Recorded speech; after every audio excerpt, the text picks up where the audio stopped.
Kabupaten Pulang Pisau merupakan salah satu kabupaten yang ada di Provinsi Kalimantan Tengah. Kabupaten yang mempunyai semboyan Handep Hapakat atau Persatuan dan Kesatuan semua komponen masyarakat ini, didirikan pada 2 Juli 2002 yang memiliki luas wilayah 8.997,00 km persegi dengan jumlah penduduk mencapai 134.500 jiwa. Wilayah Kabupaten Pulang Pisau terbagi menjadi beberapa wilayah atau kawasan, di antaranya kawasan hutan seluas 5.095 km, yakni kawasan hutan lindung 1.961 km persegi, kawasan hutan gambut 2.789 km persegi, kawasan mangrove atau bakau 280 km persegi, dan kawasan budidaya seluas 3.902 km, yaitu hutan produksi 369 km persegi. Hutan produksi tetap seluas 753 km persegi, pertanian ladang basah atau sawah seluas 404 km persegi,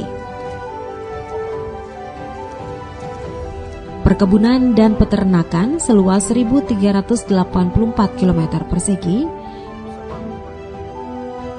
pemukiman perkotaan seluas 46 km persegi, pemukiman transmigrasi seluas 99 km persegi, perairan dan sungai seluas 492 km persegi, dan jaringan jalan seluas 16 km persegi. Kabupaten Pulang Pisau memiliki batas-batas wilayah sebagai berikut. Sebelah utara berbatasan dengan Kabupaten Gunung Mas, sebelah selatan berbatasan dengan Laut Jawa, sebelah timur berbatasan dengan Kabupaten Kapuas, sebelah barat berbatasan dengan Kabupaten Katingan dan Kota Palangkaraya.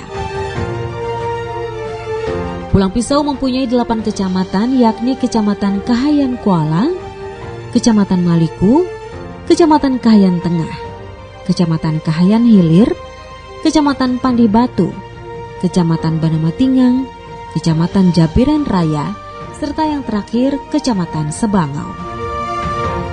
Dengan luas wilayah yang luas, Kabupaten Pulang Pisau banyak memiliki potensi untuk investasi, di antaranya di sektor pertambangan, perkebunan, pariwisata, dan sektor peternakan.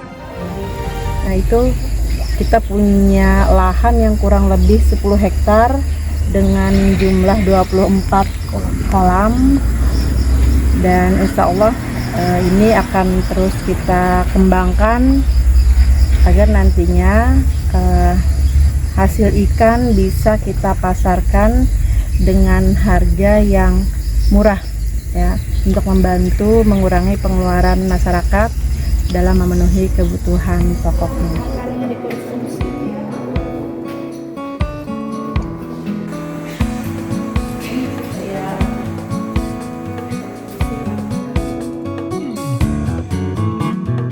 Kabupaten Pulang Pisau mempunyai potensi perikanan yang sangat besar,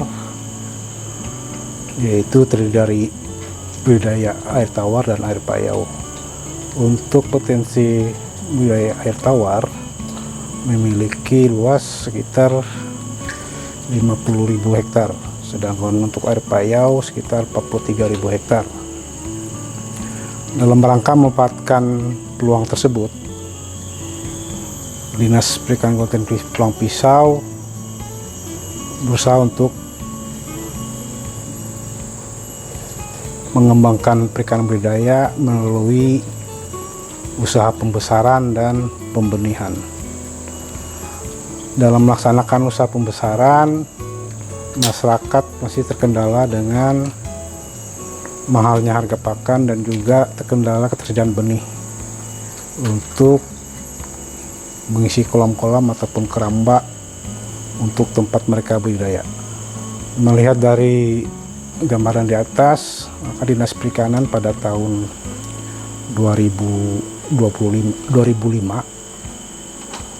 telah merencanakan pembangunan balai benih ikan yang terletak di Desa Gohong, di mana dalam pelaksanaan pembangunan dilakukan secara bertahap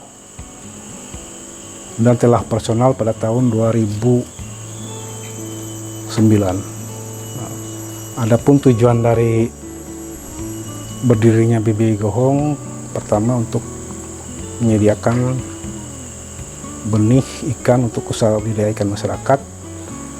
Terus yang kedua untuk menyediakan induk unggul yang nantinya akan didistribusikan ke unit pembenihan rakyat yang tersebar di Kabupaten Pulang Pisau.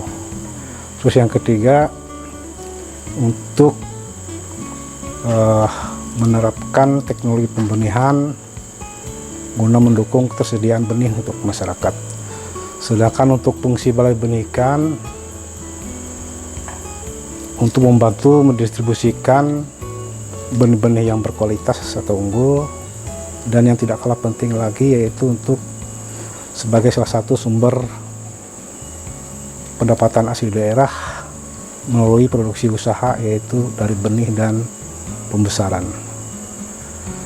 Dalam perkembangannya untuk balai benih ikan tentu tidak lepas dari kendala atau permasalahan, di mana ada beberapa permasalahan yang dihadapi dalam pelaksanaan kegiatan personal balai benih ikan yang tentunya akan mempengaruhi tingkat produksi ataupun produktivitas dari balai benih itu sendiri.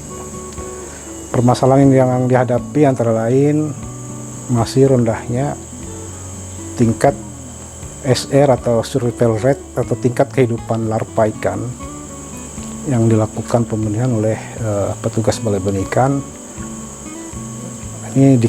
Hal ini diakibatkan oleh kondisi kualitas air yang kadang-kadang tidak stabil dan selalu mengalami perubahan. Terus yang kedua permasalahannya lagi terbatasnya sumber daya manusia untuk menangani kegiatan pemijahan atau pembenihan.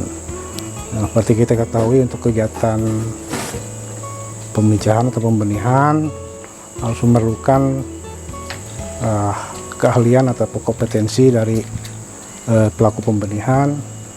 Terus lagi perlu harus oled atau namanya lebih sabar karena proses pemijahan memerlukan waktu yang cukup panjang, yaitu sekitar 1 bulan lebih, 1,5 bulan untuk menghasilkan dari proses pemijahan sehingga menghasilkan benih. Jadi dalam proses itu memang harus terawasi semua. Terus yang ketiga permasalahannya kondisi sarana dan prasarana balai benih ikan Gohong, di mana untuk sekarang untuk prasarana yang perlu dilakukan rehab antara lain kolam pemijahan, kolam induk, serta bak ataupun pembuatan kolam beton yang di atas, maksudnya di atas tanah untuk melakukan peliharaan ikan. Kalau untuk sarananya mungkin kita perlu suplai pakan yang bisa untuk jangka waktu 1 tahun. Karena selama ini kadang-kadang kita stok pakan atau ketersediaan pakan kadang-kadang sampai akhir tahun, sedangkan untuk memasuki tahun yang akan datang atau kedepannya lagi kita kadang kosong. Jadi itu perlu melakukan penambahan. Dan tidak kalah pentingnya lagi yaitu meningkatkan kompetensi tenaga pembenihan melalui kegiatan mengikuti magang ataupun pelatihan yang dilakukan oleh balai-balai yang sudah tersertifikat ataupun yang sudah mempunyai pengalaman dalam bidang pembenihan. Mungkin itu terkait dengan permasalahan yang dihadapi oleh Balai Benih Ikan. Harapan kami ke depan, apa yang menjadi kekurangan ataupun kebutuhan Balai Benih Ikan dapat dipenuhi oleh pemerintah daerah, baik itu melalui dana APBD kabupaten ataupun provinsi ataupun dari APBN pusat. Sekian dan terima kasih.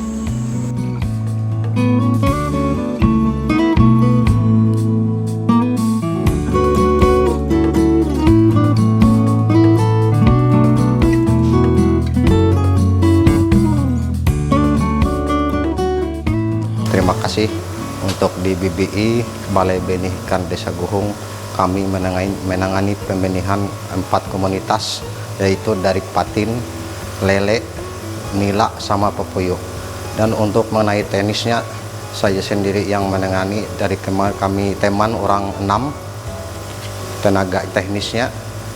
Jadi kendala di sini pertama airnya, dan kedua masalah sarana kami mungkin agak ada kekurangan, dan kami untuk menangani patin mungkin rencanakan pemijahan untuk suntikan pertama jam 4, selang 6 jam suntik kedua, setelah 8 jam kami cek lagi cara pembenihannya, cek induk, setelah matang kami stripping. Jadi setelah kami stripping, kami dederkan ke akuarium. Setelah 24 jam sampai 36 jam penetasan. Setelah umur 2 hari penebaran ke kolam. 1,5 bulan mungkin benih bisa didistribusikan. Cuma kendalanya hasil benih kami mungkin agak tipis, dalam arti kendala sarananya atau airnya kami belum memahami juga. Dan untuk komunitas yang lainnya, kalau untuk nila kami tebarkan induk di kolam. Setelah ada keluar larva kami ambil dan kami siapkan kolam untuk penebaran. Cuma untuk penebaran larva paling lama 1 bulan baru bisa didistribusikan ke masyarakat. Kalau untuk lele kami pijahkan di indoor ini juga, cuma kami sistem kawin semi buatan itu manual pakai ijuk. Cuma kami pakai 5 bak sekali ngawin 5 pasang, cuma hasilnya agak nipis juga.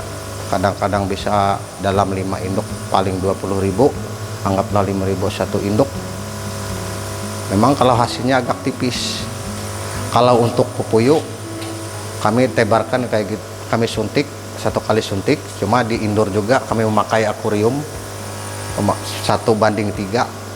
Misalnya betinanya 1, jantannya 3. Setelah 24 jam kami angkat induk. Penyuntikan sama juga sore jam 4 ke bawah. Mungkin kalau kekurangan kami di sini cuma sarana. Yang pertama sarananya kolam pendederan yang di atas tanah. Itu yang kami kalau bisa. Dan lagi fasilitas di indoor ini, pertama bangunannya mungkin agak tua juga, sudah lama. Kalau bisa diganti lagi atau direhab, diperbaiki. Dan juga untuk jalan kami yang di BBI ini kan mungkin agak lama, itu yang kami perlu.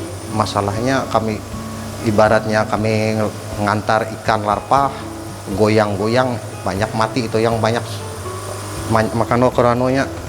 Ibaratnya kerugiannya di larva, misalnya larva 100.000, paling yang sampai di kolam tuh 20.000 hidupnya. Oleh masalahnya jalan kami rusak.